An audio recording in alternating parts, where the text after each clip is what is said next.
guys, in today's video I'm going to answer your questions that you had on my Manage Your Dog's Perineal Hernia video, and I'm also going to go into some more detail on the technique that I talked about.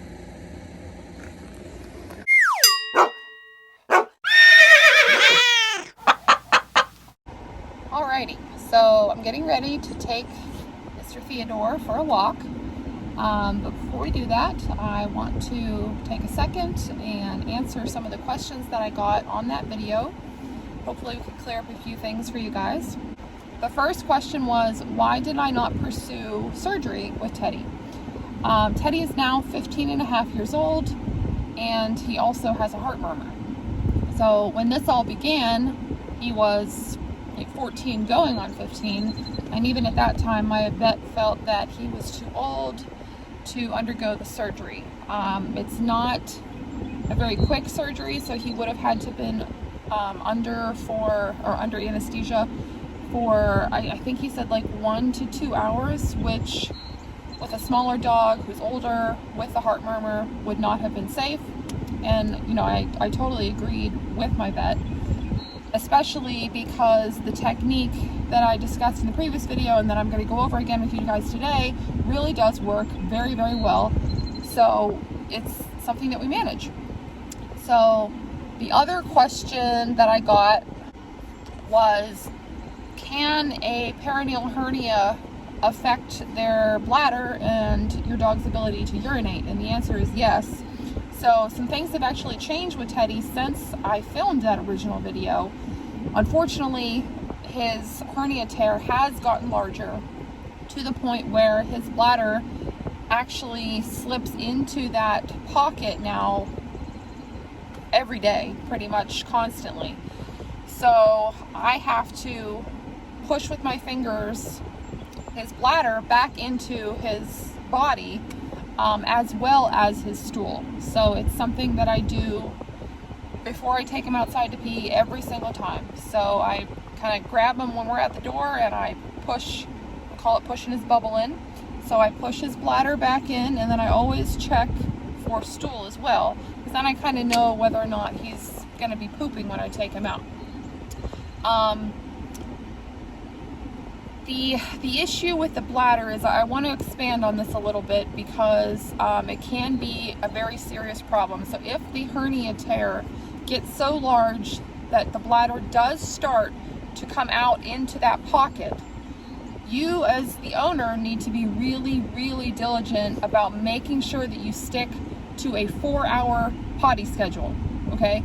If you go beyond that, the bladder can potentially fill up with urine and become trapped in that hernia hole, and that's called bladder entrapment, and it's a medical emergency, and you need to get your dog to a vet immediately because their bladder will start to spasm, and it's very, very serious.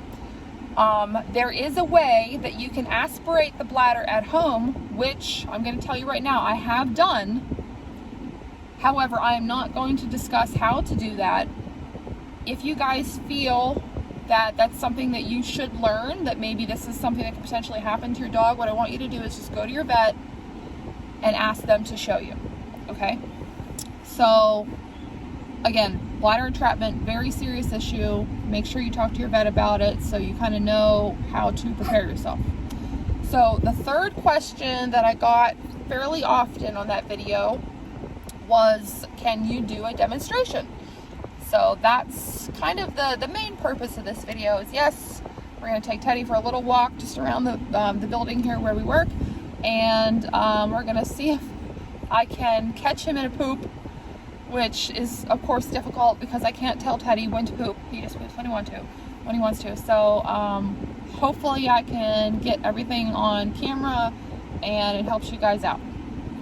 So I've got Teddy here, my model, and I'm going to show you exactly where I press. So my cameraman wants to come in. So I mentioned that we now have to push in like 2 different spots. So the top part, like right next to his anus, is where you're going to feel like the rectum deviates, and obviously that's going to fill with stool. which when you press, it feels like Play-Doh. So I'm pressing just with 2 fingers, and I can feel this almost like a Play-Doh ball, because obviously he's a small dog, so he doesn't have very large poops. But it's literally right next to his anus is here. I'm pressing right here with 2 fingers, and I'm trying to press in. So if you can imagine, if my finger is his rectum, when it deviates, it pulls in to the hernia sac. So I'm trying to take my 2 fingers to push in to straighten it out so that he can poop then normally. So then the second area, if your dog's hernia is large enough and their bladder is now also going into that hole, the bladder is going to be a little bit lower. It's also, on Teddy, it's still deviating to the right. So I'm pressing here for the stool. I'm sorry, he's got a little poop there. Down here is the bladder. Here for the stool, anus is right here. Slightly lower, still to the right for the bladder. And same thing, I'm just pushing in, and you can feel it. It slips right in through that hole. Typically with the bladder, I'm pushing with 3 fingers. For stool, like for his rectum, I'm pushing with 2, just because the size difference. When their bladder is really full, it feels like a very loaded water balloon. Sometimes it can even get as hard as almost, it feels like a bouncy ball. So you'll feel it popping out, and you'll just push it in. And I'm doing that every time he goes outside to pee or poop. I always reach my hand down, push his bladder in. I feel if he has any stool in his rectum, and then he's good to go.